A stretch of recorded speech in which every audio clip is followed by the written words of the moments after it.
இன்றைக்கி ஆகஸ்ட் 10 சஷ்டி விரதம்.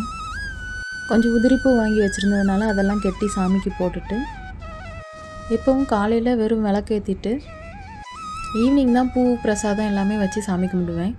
இன்றைக்கி பிரசாதமாக தினை உருண்டையும் சுண்டலும் பண்ணலான்னு இருந்தேன். நல்லா கழுவி காய வச்ச தினையை ஒரு பேனில் வச்சு மிதமான சூட்டில் நல்லா வறுத்துட்டு அது சூடாடுறதுக்குள்ளே இங்கே சுண்டலை அடுப்பில் கொதிக்க போட்டாச்சு. தினை நல்லா ஆறுனதும் அதை ஒரு மிக்சியில் போட்டு நல்லா பொடியாக அரைச்சி எடுத்துக்கோங்க. அப்புறமா அது ஒரு பாத்திரத்தை மாற்றி அது கூட நல்லா தேன் சேர்த்து நல்லா பிசைஞ்சு உருண்டையாக எடுத்து லட்டு மாதிரி பிடிச்சி எடுத்துக்கிடணும்.